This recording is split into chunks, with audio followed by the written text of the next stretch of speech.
If they score and they win, you're coming on their shoulders. Get on my shoulders. This first practice, we're like, this guy's so good. He was like Patrick Kane, but a little bit bigger. It's been on social media. I've looked at it, but I also just don't care. I got no idea. I just felt slow today. Like, I don't know. I was buzzing out there.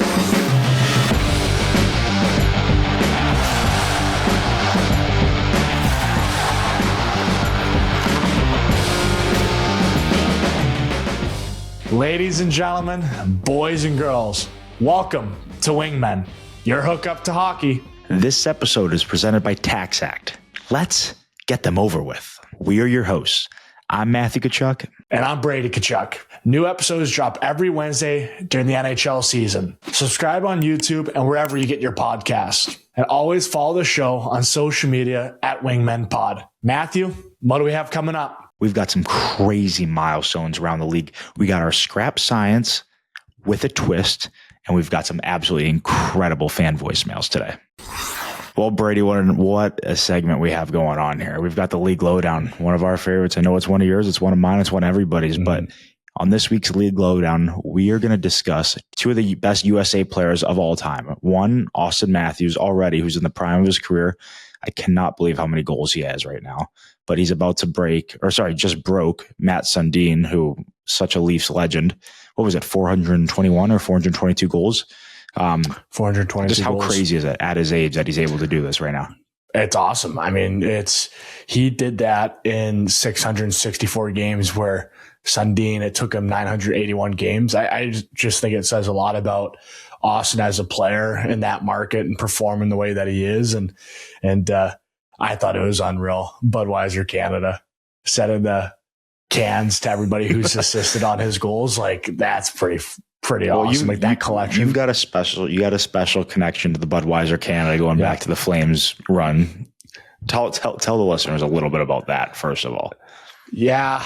Wow. Spectacular. That was a great memory. I mean, it started, oopsie daisies. Daddy's back. It started what was it, that series? I don't even know what year that was for me, but game 20, 4. it was my last year in Calgary, so 2022. Okay. Or no. Yeah, 2022. 2022. Okay.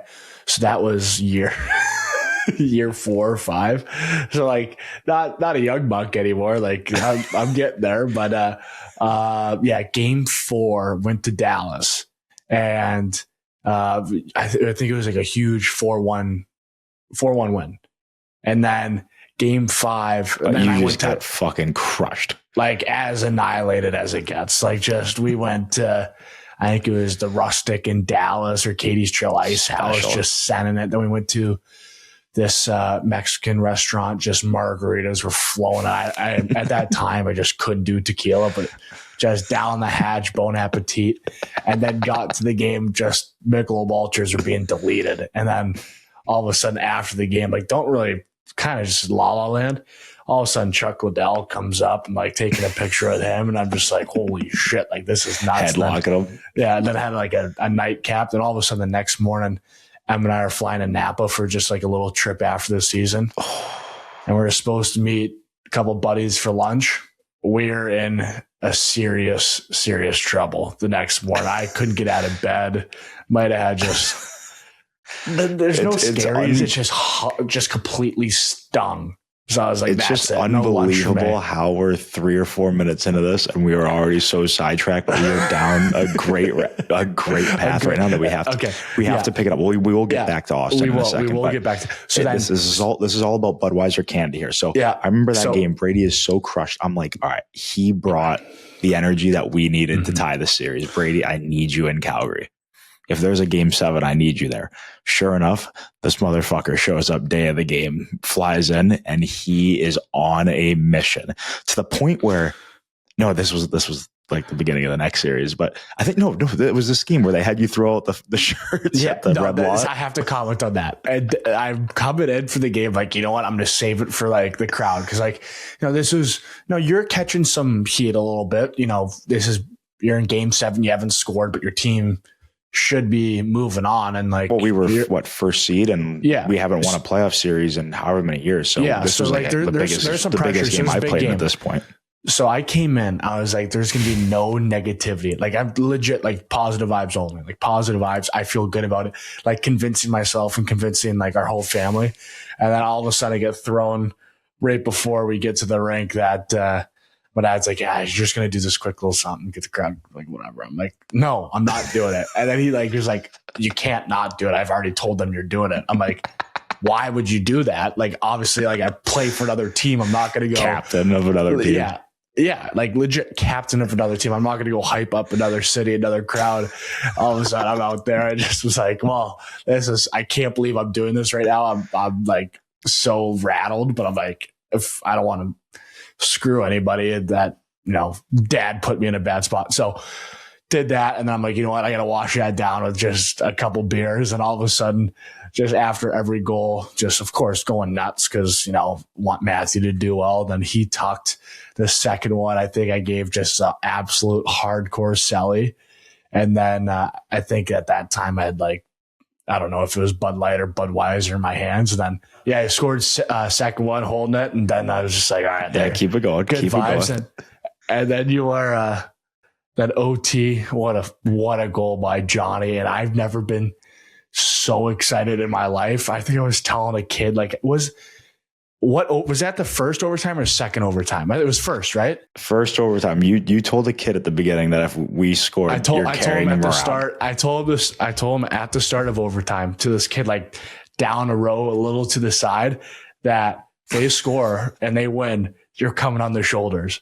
And then right when it happened, the high fives, the hugs, that kid was just looking up at me like a puppy dog. I'm like, it's happening. And then put him on the shoulder on the steps, high-fiving people. And it was a lot of fun. And I think Budweiser, I don't know if they absolutely liked it or they loved it and wanted to do it for the next game. So signed a 1-game contract with Budweiser for game one. Yeah, I'm like, you know what? And then I'm like, I'm not sticking around. This is it.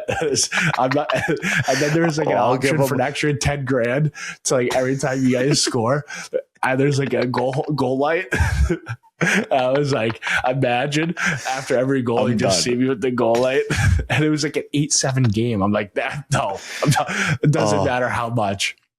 I just remember after that game 7 win, because you had the Bud Lights or the Budweisers in your pocket and we're in Banff. And this is when they're starting to reach out to you hey, we need you at game 1 against Edmonton. And we're going to give you this, whatever it was, 20, whatever however much thousand they gave you for wearing a Budweiser shirt, tweeting out or Instagramming out Budweiser Canada. And then I just remember you at the game I remember seeing you walk up with the 2 in your back pocket for game 1 and we won the game and everybody's so happy after. I just remember you after the game, you're like, Matthew, I'm done. Get the fuck out of here. You're like, that's it. I gotta go home. It was I legit felt like a rock star. You're because I remember you said you were obviously playing. No, but you said game you're 7. Old GM. Your old GM called you. It's get home, Brady. Oh yeah, they to going up for the intros to the game 7. I get up there and I just one quick pump and the whole section was standing. I'm like. I started looking at the ice if you guys came on already. I'm like, oh my God, they did it because of me. And then I just high-five it up the stairs like a complete rock star. And then I got the phone call in between 7 and 1. I'm like, I got to do game 1, but then I'll get out of here. This is she's over. You're telling your old GM, you're like, I already signed the fucking contract. I can't I can't back out now. I got to watch game 1. Cash. Yeah, I got to watch game 1. Let's that with Brady. That's fucking unreal. So that's our story with Budweiser Canada. That's our Budweiser Canada connection. Brady was a one-time sponsor, and now they're with Auston. So congrats to Auston on so many fucking tucks and only being 28 years old and doing it. I mean, we both have played with him. I've played with him a few times. Brady's only played with him at 4 Nations, maybe a few All-Star games, but one of the best in the league. And is in the prime of his career right now and is going to end up with, probably not even in the prime of his career yet. He's going to end up with however many hundreds more goals. So it's pretty fucking impressive if you ask me. So one of the best wrist shots of all time too. That thing just comes off as hard as some guys slap shots. It's so impressive the way he's able to shoot from everywhere. It's absolutely insane. But I mean, you've been with him since you're 16. Like you've known him like when you're both were kids and like doing the draft together. Like how is that? Like going through the draft with him. I remember at the US team, he didn't. So the way the NTDP worked was back then guys were like early commits.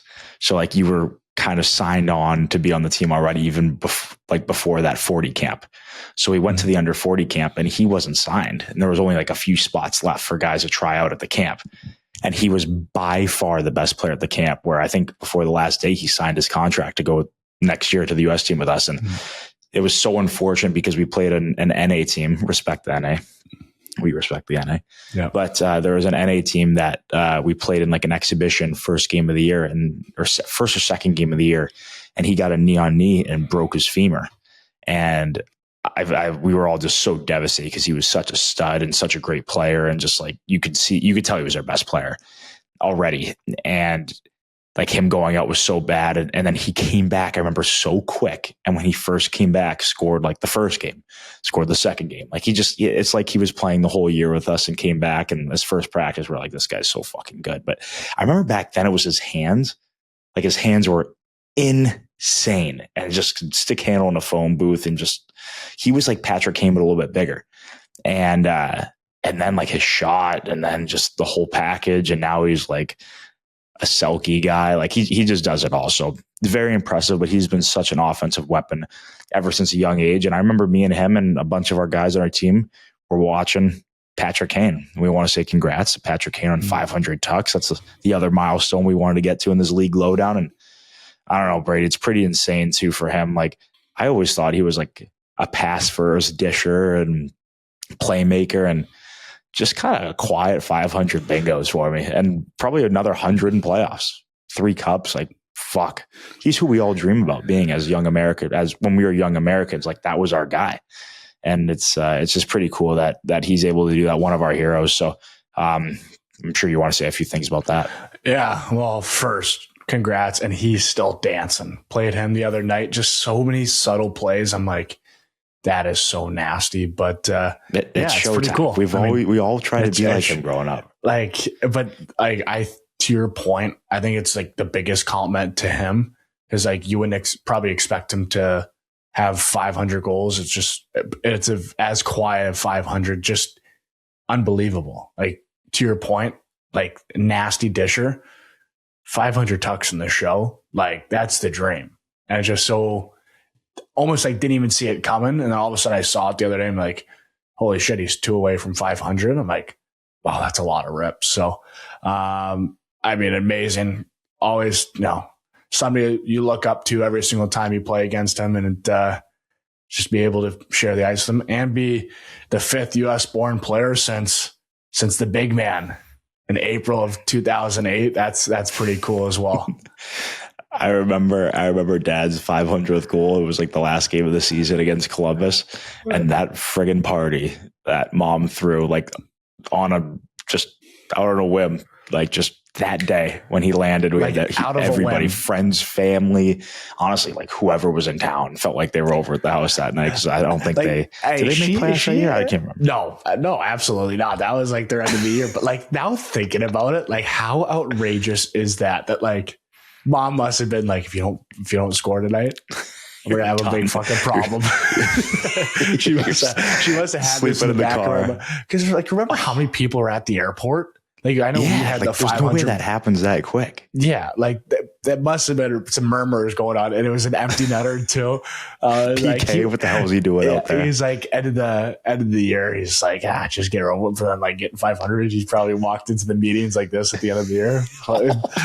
Imagine him next year at training camp. He was probably the best, but the worst. Oh, that's so funny. But I know we've told some pretty good Kane stories, but I remember my 9th game. Before they could make like you're going down to junior, because when you're on an entry level deal, you can play up to 9 games, and once you play that 10th game, you burn your first year of like your entry level contract, and then you're 1 year closer to UFA.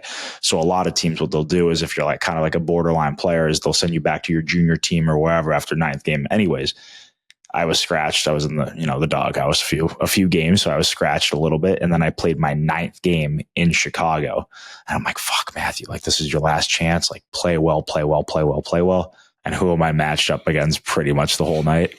Showtime. The whole night. Showtime, Panarin, and Anisimov.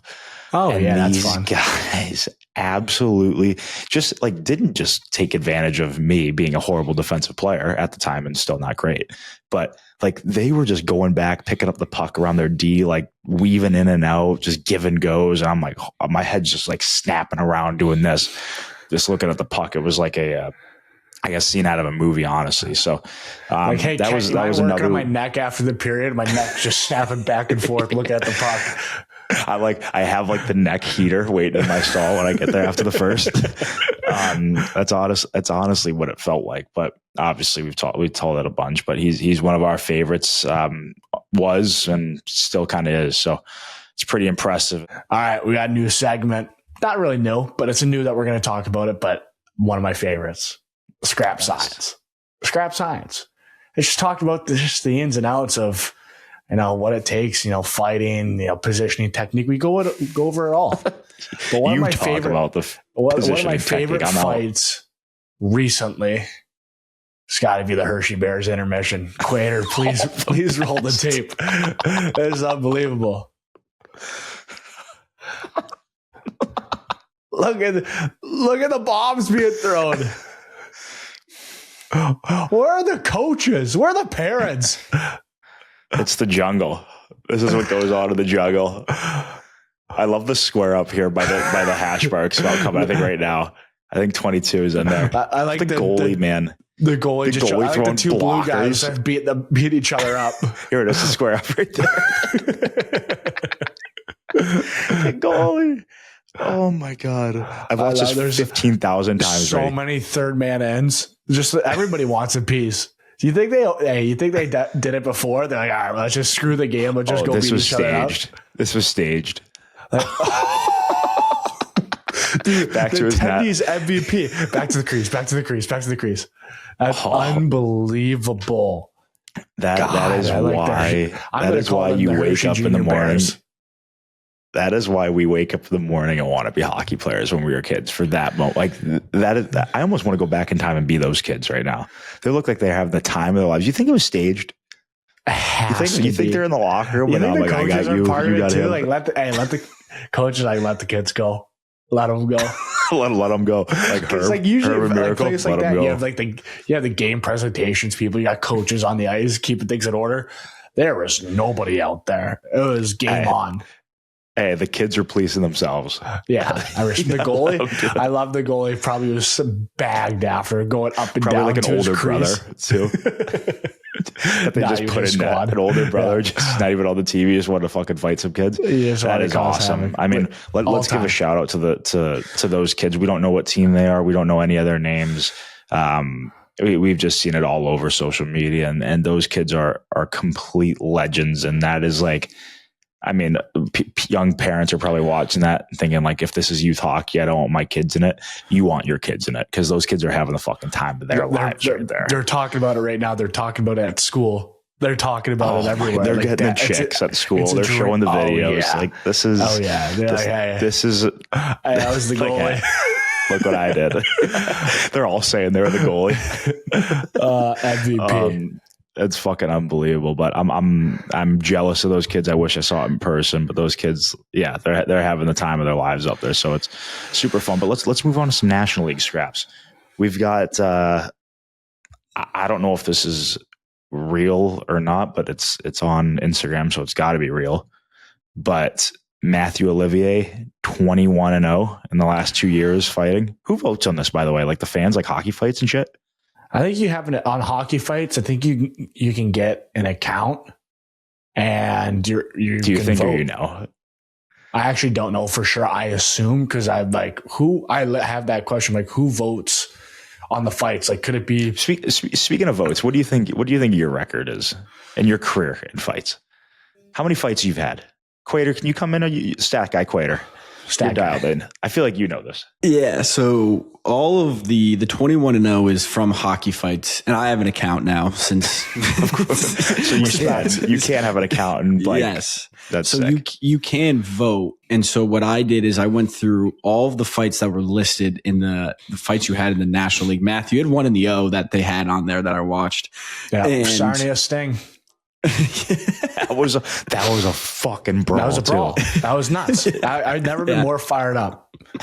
So continue. And so how I did your record is I counted all of the fights. They don't have this year's fights, but how I did it was if the votes, so you can basically see how many votes there are and for like who won, and then if it's a draw. So if the vote count was higher, and the draw percentage was like the highest, I gave you guys a draw. You gave the draw. So whatever the percentage was highest, you gave it that.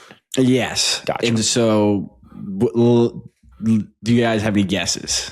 Well, how many fights have fights? I had and how many fights has Brady had? It said Matthew was 24 and Brady was 39. Okay, let's go Brady first. I'm going to go with Brady's had 39 career fights. That's kind of a lot more than I thought you had. Yeah, and none this year. And I'm people gonna were ready say- to turn on me for that one too.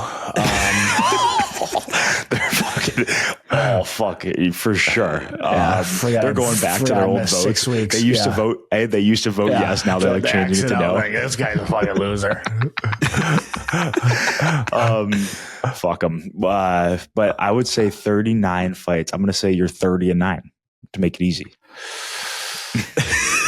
That's generous too. Like that's fucking generous. I feel. Yeah, I'll just keep it around there. Let's just keep it there for safety. Okay. So according to my math, it was What about the draws? I forgot about the draws. Can I go back? I'm gonna say 25, 5, and 9. okay.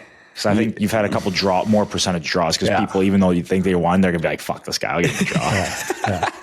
So Brady is 27, 7, and 5 according to hockey fights. Who are the fucking 7 I've sick. lost? I mean, I can pull up all of I this. got absolutely torched. Erickson my first year. I was in a fucking league of my league Yep, of that their was own. Like, that was just- one where it was like 90 to 2%. I think. I was lucky to get two. That's Brady, those I've are had when I've had a few of those. those I've are had when a the few of Sens those Nation too. loved it. Like, I got that was tough. Yeah. I'm trying to think. Brady, What I know how ones you I feel. lost. I'm gonna guess mine. So you said 26. No, let me guess mine. You're 24. I'm gonna go with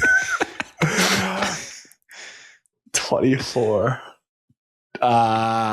10, 8. No chance. 10, 8, No 6. chance. I have one more. I'm going I don't want to go like 420. 8. I'm gonna go with 8, 8, and 8. You really pat yourself on the back for that one.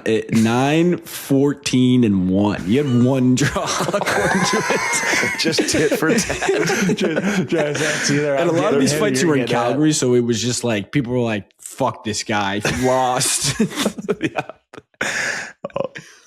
Oh my god, that is friggin' awesome. But that's.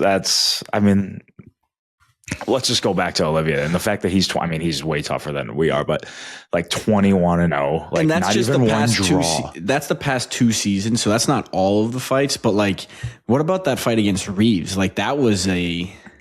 That's the two of the top whatever guys in the league going. I mean, he knocked Reeves out. Reeves has been like kind of the guy who's been doing it forever. So I think there's obviously a new number one champ in the league. I mean, I don't even know if Reeves was the number one champ before. He's definitely in the conversation, like top whatever. Like as players, we know he's one of the top 5 toughest, and same with Olivier. But I think Olivier showed everybody there, like he's pretty for real. Like he's tough. I remember he asked me to fight when we played them.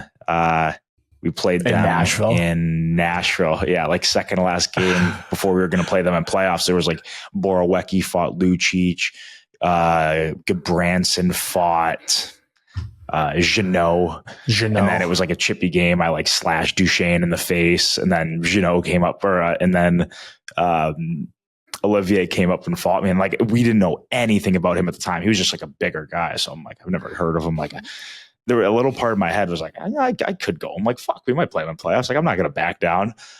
I thank the Lord every single day. God that I said that. I just like probably said something.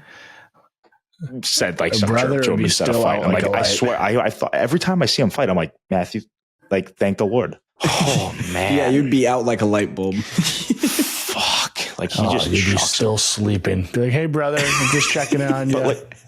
But like Brady, we're talking like 29 or 21 fights, like not against like me. We're talking against fucking all the heavies in the league. Like I can't believe that. I saw him like him and McDermott fought the other night, and it's just even like the energy that it has going into it. It's like holy, like it's just like they're just two men going at it. Like those are fun ones. Those are fun ones to watch. It's nerve wracking, but it's like all right, these are two of some of the toughest in the league. Like this, they're about to go at it. I love the respect after though. Like, it's just like we are the players pod. So even though we don't play with them or know them, we got to give them a little congrats. 100% clap for not only the 21-0, but I mean, we, in our opinion, the heavy of the league, the champ. So very, very, very impressive. Mm-hmm. This episode is brought to you by Tax Act. Let's be honest. No one likes doing their taxes. They're annoying and complicated. But Tax Act makes filing easy with a step-by-step guidance. And your maximum refund is guaranteed. You won't find a larger refund with any other tax filing software. Plus, Tax Act guarantees accuracy and helps you find the deductions and credits you deserve. The best part is, Tax Act offers 3 filing options. Do it yourself, do it with help, or let them do it for you. It's that easy. File with Tax Act, the stress-free way to get your taxes over with. It's that easy. File with Tax Act, the stress-free way to get your taxes over with. Well, moving on, Brady. We should have done this in person the other day because I got to hang out with you for many, many hours. That was a hell of a dinner. Being in Ottawa, first of all, being on the road for the first time of the year, skating with the boys, like everything is just going great. I'm having a blast being around everybody, and I'm right there. I love that. It's coming any time here. But fuck, like a highlight of the road trip was obviously getting to see you, Emma, and Ryder, and Mom. Mom was there as well. Yep. But I haven't seen Emma or Ryder at all this year, or really you. Dinner was awesome. Me and Luke Cunnan came over. Do you know what? Emma's chicken parm is like, I don't know how she does it. It's pretty special. I'm not gonna lie to you. I don't like promoting it too much. She's a hell of a cook. Yeah, I mean we're very lucky. We've got the girls at home that are incredible cooks. Look at us. But we did not go out to a restaurant. That was all homemade. At least safety reasons. Safety reasons. We stayed inside. We stayed inside, boarded up the windows, the doors. We stayed at your address. Yeah. I'm just kidding. Yeah. Please announce it. Yeah, that'd be great. No, it was so nice just to hang out. Hey. I should, but we were like, fuck, you've had to deal with a lot of fucking craziness, but I'll come back after. So I had just talking to the next day. So I have my bag skate. And I'm like, Mom, come to the rink to pick me up, and I'll come back to your house. And I want to just like hang out with Ryder. I don't get to spend a lot of time I was so tired. I got fucking skated the shit out of. So I could easily went to the hotel. High. Push the pace, but that means I'm right there. You're knocking on the door. So went back to your house. We picked up Ryder and Emma. We went to lunch. We came back, and I didn't realize this with kids, but like once they learn how to walk, it's fucking every room, buddy. It's like we go to this room for a little bit. We go to this room. We hit the mini sticks around. We go do the roller coaster over here. We go back upstairs, and whenever we go back upstairs in your living room, he just says "Dada" and wants to watch videos. So I'm like, all right, I've watched so many of the Stuck with the Tkachuks videos here with you, Ryder, right now. Can we go back downstairs? We go back downstairs. We do that whole thing again. And then I pull out my phone, and he goes, Dada. So he wants to see, and he loves you. He just fucking loves you. And so I'm like, you want to see a video of Dada? You want to see a fucking video of Dada right now? This was him this morning. And I showed him. You showed him the interview? Oh my and it God. just play. And then all he's like, dad, because he saw me watched it. And he was just like, he watched it. He watched it. He's like clapping, like dad. And I'm like, you got no idea what he's fucking saying right now or what he's got to deal with right now. But it sucks. We were not getting into that. That's not what we do on here. But hell of a week. This coming week will be better. The highlight of my week was seeing you in person, seeing Emma, seeing Ryder, seeing Mom. It's always fun when we're able to have like a home cooked meal in the middle of a road trip. Makes it even better seeing you. So that was a blast. Got to see you after the game for a little bit.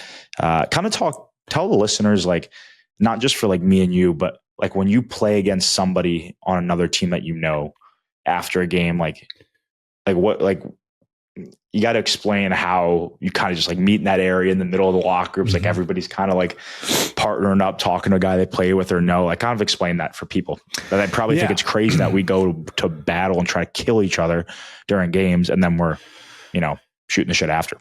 Yeah. I think for the people that are hockey, fans or people that are just in general, just interested in our podcast, first off, thank you. But second, I think they'll come to realize how small the hockey world is.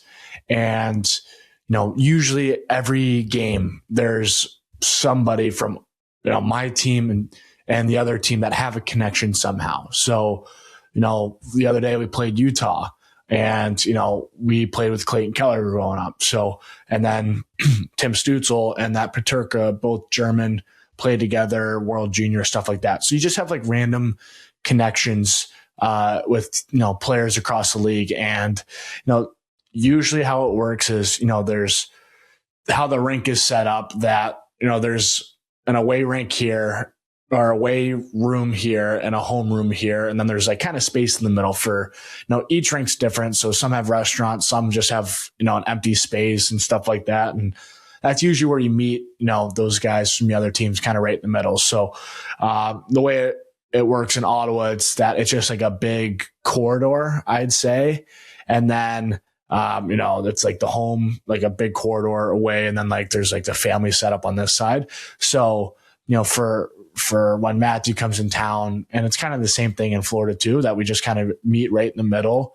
And, besides this one good story, I got to tell a story about the time in Florida when we both got kicked out of the game with 6 minutes left. Brady, you're not going to do the story. I can already tell you're going to leave out some of the best parts. No, I will not, because it was unbelievable. So you guys aren't mathematically eliminated, yet, but you have to go like 5-0 to end it. And what year is this? This is 2022, 2023, the year that like we limped in last game or whatever to make playoffs. So Brady's team has to win out. We have to basically run the table to get in, which we pretty much did. Yeah. But it's a few games left in the year. Ottawa comes to town. We're up like 4-0, 4-1 beginning of the second. Brady, take over. Yeah. And then I remember Matthew, just like we were getting dominated, and Matthew timed one of the biggest hits I've ever seen live. Well, I was fucking pissed. I felt like I got hit late earlier on. Oh, by him. So I just, by him. And then you timed it, and right when he touched the puck, you timed it and crushed the brink hat. I was like, I thought about it, Brady. If he didn't get the puck, because I was going to hit him no matter what, it would have been, without a doubt. Yeah. Interference, head hit, it would have been it all. Yeah.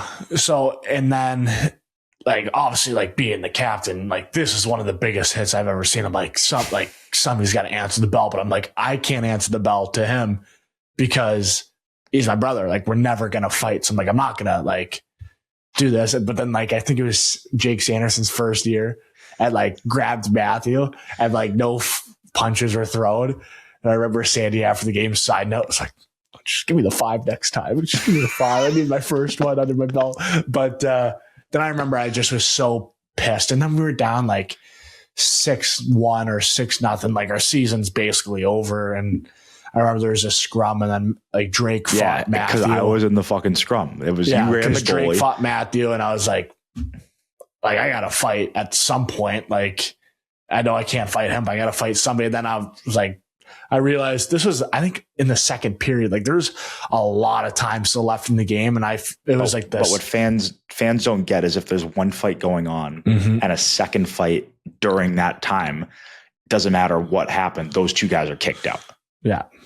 They're kicked out. Yeah. So I'm fighting Batherson, go to the box. Brady grabs Mark Stahl, and Mark Stahl, one of my favorite teammates ever. It was fucking awesome. Like the building was actually electric, but crazy Brady came out and it was fucked. So they get kicked out early in the third. I get kicked out. So like we're just hanging in like the little lounge in our change room, which backs in. I gotta throw in a quick comment because we're just kind of piecing all the details. I don't even think we've released. I watched the first 10 minutes of the third period. We had a ton of family, ton of extended family. They had a box. I watched the first 10 minutes of the third period up in the box. And then I saw you get kicked out. I'm like, I'm going right back down there. And then got down there, and then like in Matthews, like in the Panthers setup, there's like this little side room. And like we just like basically are eliminated. I'm like there's another season. You were eliminated. We're losing that game. Yeah, we're eliminated. Like seasons, 3 games left. We're over. It's done. And then we cracked open a beer, just like talking about it. And all of a sudden, Mark Stahl comes in and like, out of the sauna into the room for a cold one in his towel, and we're just shooting it. Meanwhile, you guys just fought like 20 minutes before. Yeah, just shooting it, talking shop. Like it's just like little shit that nobody would ever know or realize. Like stuff like that happens. Fucking insane. That's one of my favorite stories, literally of all time. We'll have to get M Stahl on to tell that. That was honestly so epic. New segment, something very excited about. And it's kind of parlaying to what we've been doing. It's the list. People like the list, but we never really firmed up a nice name for it. I think we have the Tkachuk triple threat. Wow. Make that a t-shirt. Like it. Put that shit on a t-shirt. Yep, brand it. So people like list. And I think people have been noticing like the waters we've been drinking and just different stuff like that. Now, I always have a nice little Dolomia, and I know you might be sponsored by water, but we've just top 3 waters. Okay, I wasn't sure. That was kind of a gamble, but we got to go top 3 waters. But like, it's almost like, do you want to go brands, or like when's the perfect time for water? Like we could do both. Like what's it like a post workout, post sauna water? Like we go multiple directions here, or we could just do both. Yeah, so I'm going kind of both here. I'm going the Body Armor one, shout out. Shout out. I'm going 3 a.m. in one, full water on the side of the bed. Number 2, like that's an important water for recovery. Like that's as important as it gets. And I'm going 3. I'm going to go brand here. And I hope Body Armor doesn't get mad at me, because this was kind of our childhood. We've told the story before, but I already know it's coming out of your mouth. Yep. Ice Mountain. We grew up on it. Walter, we told the story earlier that he would have a case a day, and we would steal a few, and it didn't matter. He'd have a case and we'd steal one of them, and he'd know, like, boys, don't be wasting my water. So special place with the Ice Mountain as well. But that's my top 3, I would say. Oh, God, this is great. I mean, it's tough to go against Dolomia. It's special what they got going on. It's just a special give the brand. background of it. It's, you know what? It's a Gary Roberts staple at the gym, and they just provided waters for the boys, and it's like the big boy ones, the 1 liter ones. And I remember Matthew and I were living by ourselves in Toronto. We were thieves. We'd be taking cases with us for the weekends. We're just taking a couple extra for the day at home case for the weekend. Yeah. I learned that from Josh Anderson and Chris Tierney. They were the ones who taught me the best beauties. The best. Tierney's GOAT. And so Dolomia, just a great company. I mean, from Italy. They bring it over from Italy, right? I think. I can't remember. Oh yeah, it says it on there from the Swiss Alps of Italy. I don't know. I just made that up. Yes. Yeah, I don't know the different things in it, but delicious. Check it out. Dolomia glass bottle. You got to go Mountain Valley too. What's the green bottle? What's the big green bottle? You were I think that's called Mountain Valley. Yeah. You were seen at the rink the other day by one of my teammates drinking your like Dolomia glass water, and they're like, "Fuck, has he got a bottle of tequila in him?" It looks like a tequila bottle, but You got to be careful. Okay, so you're going Dolomia. I'm going Mountain Valley. And I mean, there's nothing better than like a golf, like a hot, sunny day. Just a golf course, and you're just absolutely parched, but it's like all ice. And then you just throw like a little water in there, like slug it quickly. Just do that like 5 times. And then fill it up again and just pound it, fill it up again. Yeah. That's a good one. Yeah. Like sometimes you get St. Louis weather cooking and you just need to just down a couple waters. So that's a good one. That's a good one for me. Like 3 p.m. in St. Louis on a Friday afternoon. You need that. But we have a very, very, very important segment that we have to get through. Quater, take over for Quater's questions. Sounds good. My favorite segment. I will say, I'm surprised you guys did not say the hose water, like as a kid. That like, and I was also thinking like the water fountain. Like everyone knew where the coldest water fountain. 1, 2, 3, save some or whatever the teachers at school would say. Be like, shut the hell up back there. My dad had a triple double in school basketball. I remember one time we asked my dad what his favorite like drink was as a kid. City soda. He's like, favorite drink? City soda. We're like, what the hell is a city soda? He's like, well, after like a hockey game or a baseball, whatever, he would ask his dad, our grandpa, like for whatever. And he'd be like, go over there and have the city soda, talking about the water fountain. So I just loved that. And I thought that was so good. All right, we'll get into it here. So off the hop, like question 1. So obviously there's been like they have the projected lineup for the Olympics with you guys. And I have a clip right here of like what some of the lineups are. And you guys are playing with Eichel. But the real question is what was the backstory for you guys at Four Nations? Correct me if I'm wrong. Like you guys weren't on the same line and then got paired together. Is that right? Mm-hmm. Yeah, I remember, Brady, I can take this one off the top. I don't think they were in like their ideal plans were for us together, like would have been better off with us on different lines because like similar style and maybe would have provided like that kind of element to each line. I know that Sully like thought about it and brought it up early on to us that it could be a possibility. And it took about like a period and a half for us to get switched and be put together. But we really didn't play like that much of the tournament together. I mean, I was hurt for the last game. I didn't play the Sweden game. So we really haven't had a ton of experience together. But the experience we've had has been, I don't know, what I think has been pretty solid. But we didn't, I don't know if we're going to start together. I could see them doing the similar thing, starting on different lines to start. And if there needs to be a little change up in a game, throwing us together. But either way, we obviously loved playing with each other, and the centerman that we played with in the tournament, whether it was Ikes or Auston, like was incredible. But like you look at those 14 forwards there, like fuck, I could play with anybody, and like it'd be one of the most incredible experiences ever. Like look at how good those players are. Like Brock, it says Brock Nelson's an extra. I just saw him play against our team the other day, and he was fucking unbelievable. Like it's just crazy how deep, our team is. Canada, Sweden, Finland, all these countries, Czech, like the rosters are absolutely incredible. So whoever we're played with or, penciled in next to, it's going to be a hell of a player and a deep team. So we're really looking forward to it though. Yeah, I mean, I know who F1 is on that line, so we're all good. Yeah, Sev. Doesn't need to be addressed. It's just like the silent head nod. Yeah. I love it too, like me and Ike's, like give it like a little grin and then just fucking 7, just mean mugging it. Oh, it's so good. Yeah, and then on to question 2, obviously, have you guys seen the Olympics now? They've had their, they're playing hockey for their, I think Italy's having like some of their championships games. Have you guys seen any of the pictures of like the neutral zone or like kind of any of that stuff? Or you guys have just been kind of staying away from it?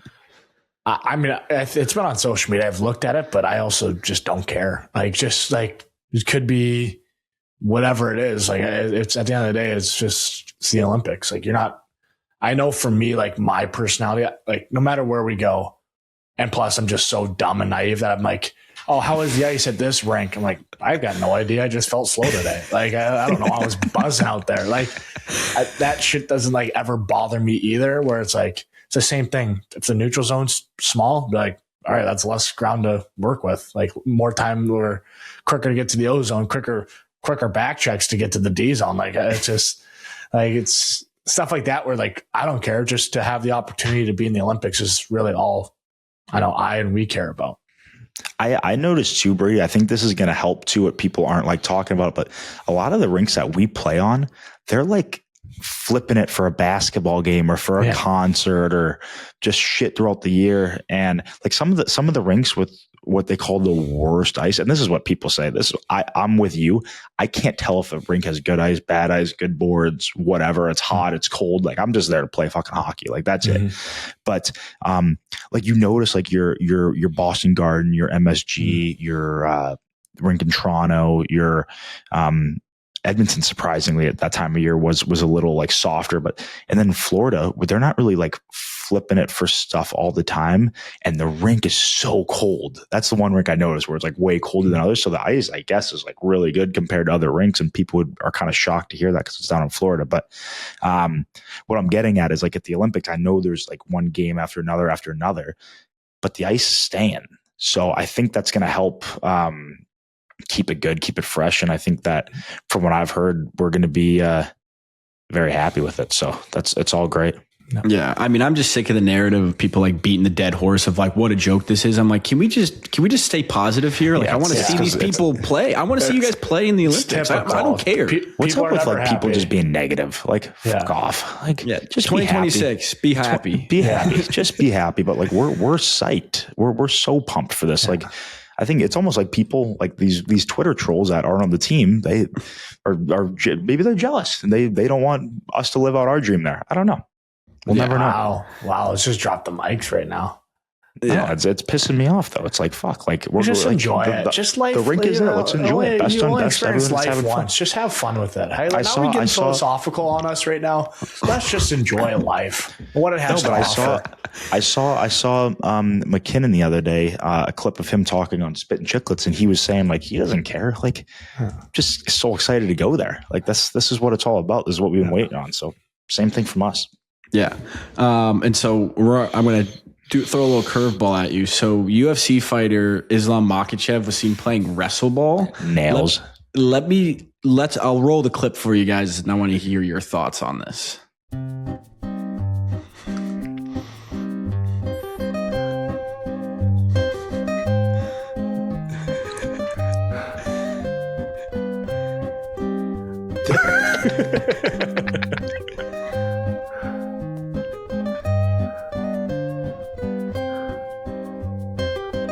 Wow, what a shot. Is this just like full contact? I'm so confused right now. We'll describe the rules. I've seen this before too. He just went after his knee in mid-jump. That's like, legit us as kids on the trampoline pad to go up for a dunk and get smoked from behind. So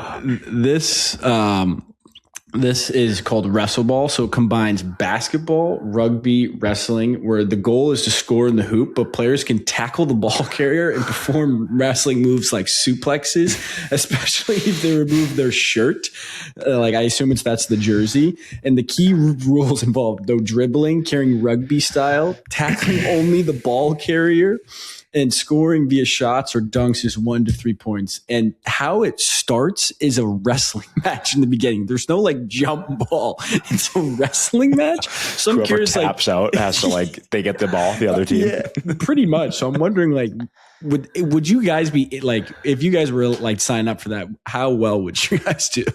Oh, like against those guys, just you might as well bury me now. In life, say it was our team. Yeah. Like it doesn't have to be. What's your double? Suplexes are you counting? Yeah. I don't know. Just taking my shirt off. I don't know. I just want to take my shirt off. Triple double, 10 points, 10 self shirt takeoffs, and 10 knee kicks. And then 10 revives. Oh, sorry. That's Warzone. I don't know. That game looks I mean, even just seeing the guy like dive after his knee when he's mid jump, it seems a little intense for me, but that's hysterical. I'm going to be on YouTube all night watching that. Quater, side note, so in the summer where I'm at is I'm not too far from this UFC gym. It's Nick Catone's like UFC gym.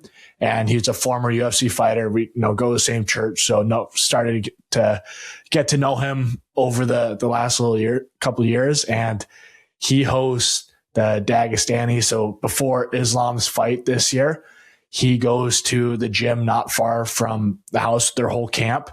And I remember I saw on Instagram the guy, like the trainer that I spar with. I'm like, he took some videos and like sent it to us and posted it. And then I watched Islam do it with the same guy. I'm like, he must think like I was the worst on planet Earth, because I was watching him, and he's known for his wrestling.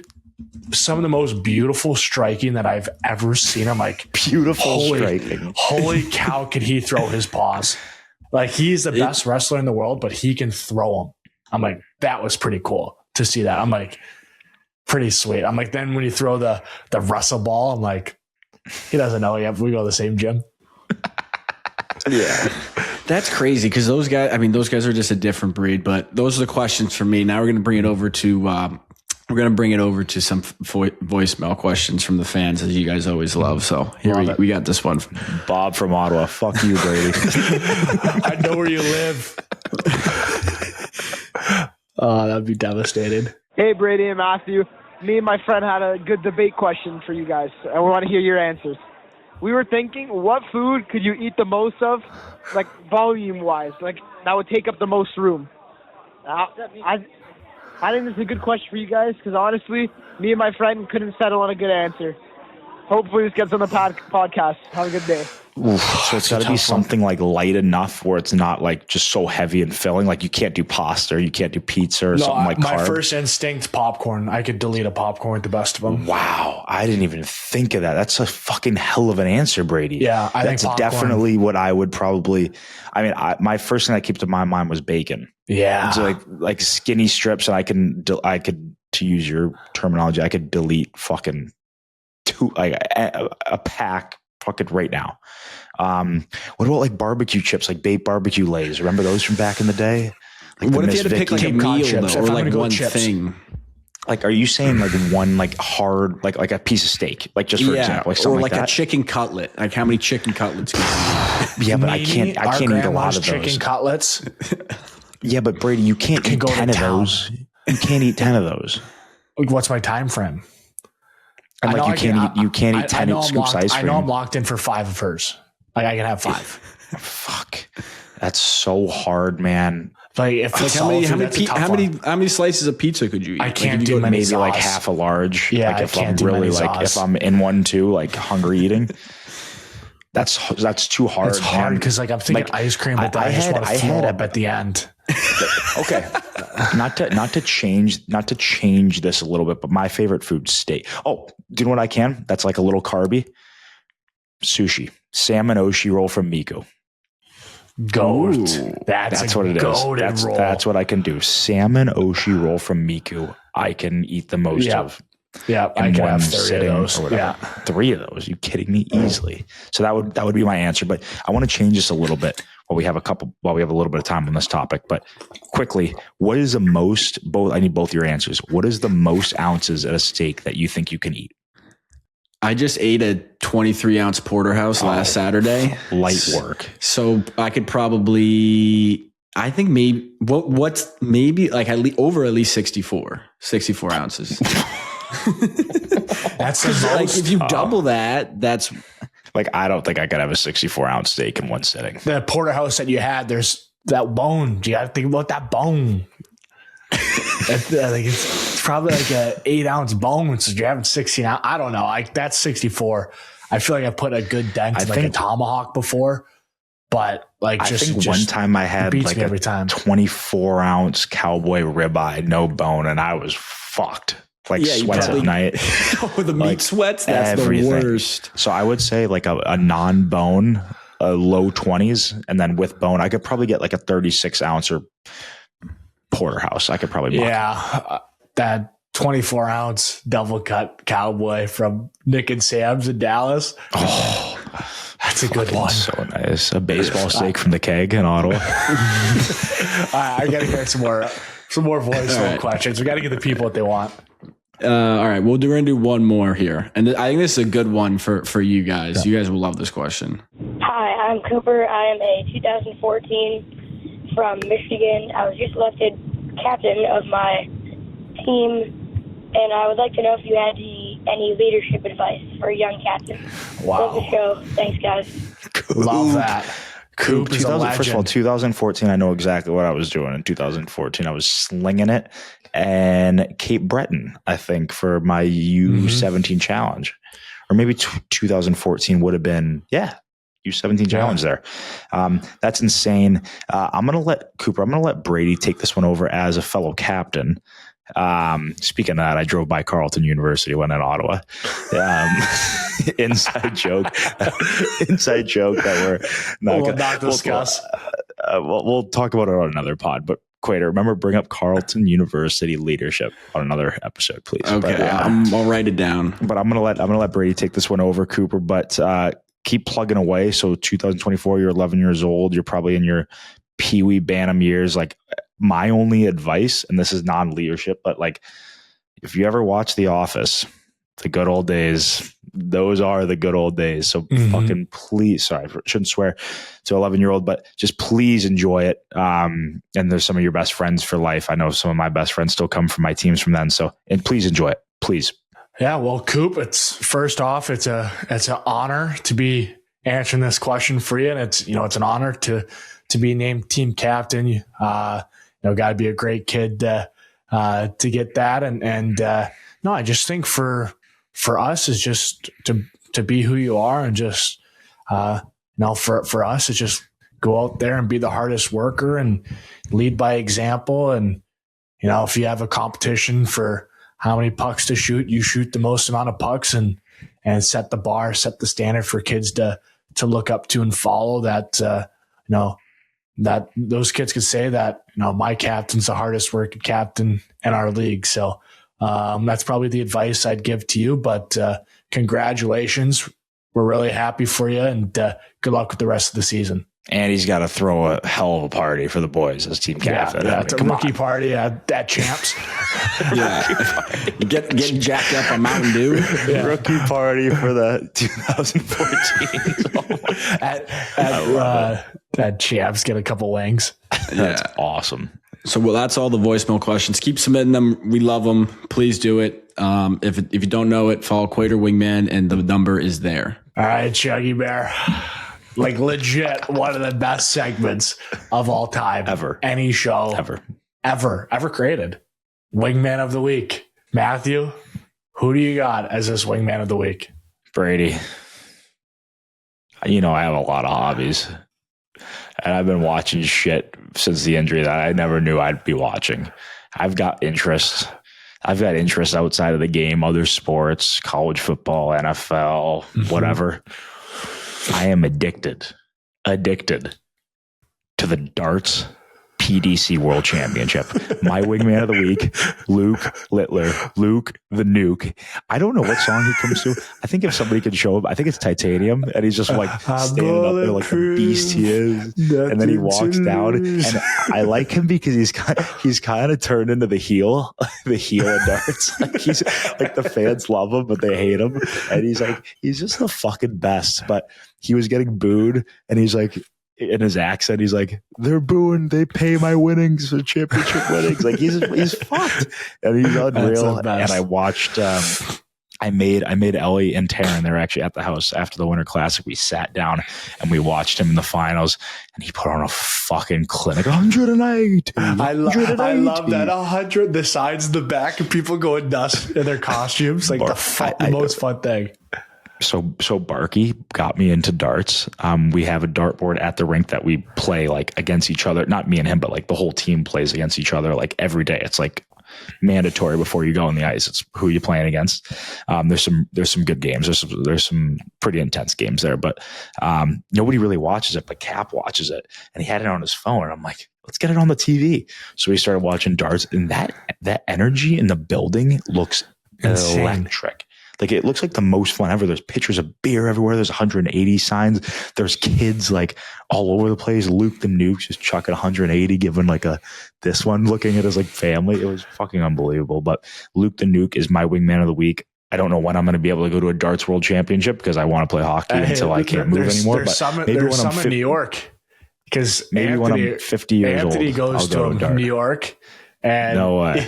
Yeah, they have like these picnic tables that you can buy. So it's like 80 of your buddies. You just dress up, just sling them back.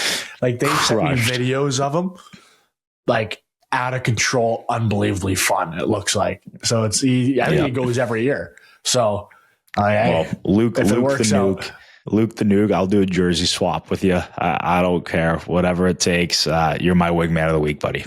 Brady, Luke the Nuke's mine. Who is yours? You have honestly some great ones. And you know what? For me, it's like, what am I in tune with and during the week? You know, who am I relying on? Like, you know, I've had some fantasy footballs that, you know, guys that I'm riding to the end. Right now, I've been starting to watch the show called Slow Horses, you know, on Apple TV. Fantastic show. Awesome show. It's like that perfect military spy spook stuff, but like a little twist of like fun in it.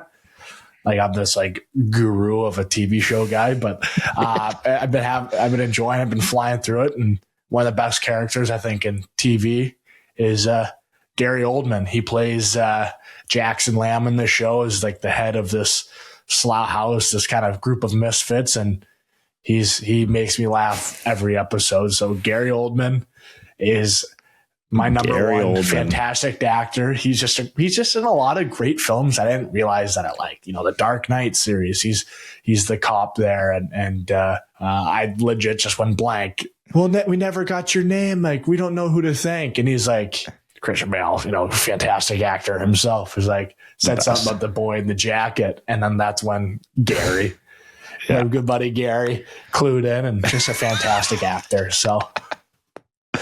All right, well, I gotta tune into that show. We got to give Gary. Let's give Gary. It's actually a great show. I've been really enjoying it. Well, let's give it up for Gary and Luke, Brady. Good guys. Good guys. Luke and Gary. Gary. Oh, I love it. Well, that wraps up our 10th episode of Wingmen. New episodes drop every Wednesday during the NHL season. Watch and subscribe on YouTube to our Wingmen channel. And listen and subscribe wherever you get your podcasts. Once again, Wingmen is a Wave original. Follow the show on social media at Wingmen Pod for fun clips throughout the week. And always, thank you to our amazing production crew, and thank you to everyone tuning in. We have the best crew in the league.